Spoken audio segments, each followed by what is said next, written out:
বর্তমানে use to দিয়ে আমরা পাস্ট টেন্সে মানে ম্যাক্সিমাম সেন্টেন্স আমাদের পাস্ট টেন্সেই হয়, বাট আমরা তো কিছু জিনিসে বর্তমানেও অভ্যস্ত আছি, তাই না? যেমন I am use to talking to you, এটা একটা সেন্টেন্স। আবার বললাম যে I use to talk to her. তো দেখেন দুইটা সেন্টেন্সে কিন্তু দুই রকমের স্ট্রাকচার। এখানে এম ইজ আর হচ্ছে, কিন্তু এইখানে কিন্তু কোনো এম ইজ আর হচ্ছে না, জাস্ট আপনি ইউজ টু বলতেছেন। আমাদের যে এই ইউজ টুর জন্য যে দুইটা স্ট্রাকচার, প্রেজেন্ট ইনডিফিনিট মানে প্রেজেন্ট টেন্সের জন্য একটা স্ট্রাকচার হবে, পাস্ট টেন্সের জন্য একটা স্ট্রাকচার হবে। প্রেজেন্ট টেন্সের সাবজেক্টের পরে এম ইজ আর হবে, তারপরে ইউজ টু দিয়ে ভার্বের সাথে আইএনজি হবে, তারপরে অবজেক্ট। এটা হলো আপনার প্রেজেন্ট টেন্সের জন্য।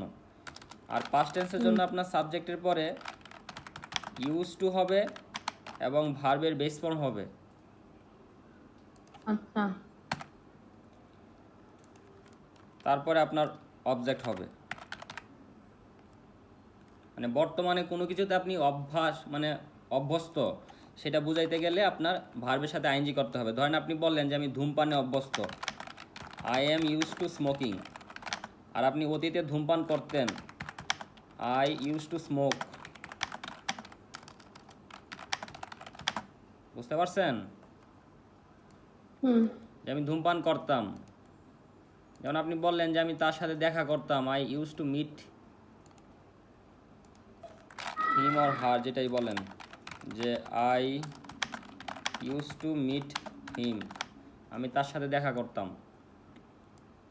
এখন হয়তো আর করেন না, অতীতে কাজটা করতে আপনি অভ্যস্ত ছিলেন, হয়তো প্রতিদিন করতেন বা সপ্তাহে 1 দিন 2 দিন এরকমভাবে আপনার তার সাথে দেখা হতো। আর যদি আপনি বর্তমানে বলেন যা আমি তার সাথে দেখা করায় অভ্যস্ত, মানে প্রতিনিয়ত আপনার দেখা হয়, সপ্তাহে 2 দিন 3 দিন 4 দিন 5 দিন, তখন বলতে হবে যে আই এম ইউজ টু, তখন এখানে ভার্বের সাথে আইএনজি হয়ে যাবে, এই মিটিং হয়ে যাবে, মিটিং হিম।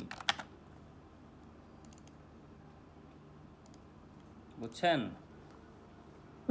তো প্রথমত মাথায় রাখতে হবে ইউজ টু মানে অভ্যস্ত, কোনো কিছুই আপনি অভ্যস্ত না। আপনি বলেন যে আমি রান্নায় অভ্যস্ত, যে এটা আমার কাছে কোনো কঠিন কিছু না, আমার প্রতিদিন রান্না করতে হয়, so I am use two cooking বলতে হবে। আর আমি আগে রান্না করতাম, এখন আর রান্না করি না, বাসায় কাজের বউ আছে, তখন কি বলবেন যে I I use to cook. মানে আমি আগে রান্না করতে অভ্যস্ত ছিলাম, আর বর্তমানে আছেন I am use two cooking. Cooking হবে, কুকিং, কুক না।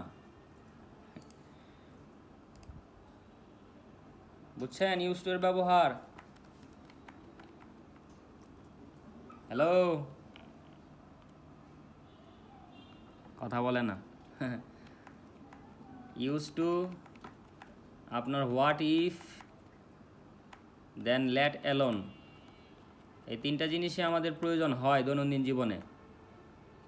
সেগুলো বাসায় দেখেন, গ্রামার বই তো আছেই। আর এই যে টপিকটা একটু ভালো করে দেখেন, describe a shop near where you live that you sometimes use. কিছু কি বলতেছেন? হ্যাঁ, কেন আপনি কিছু আমার শুনি না। কথা শোনা যাচ্ছে না?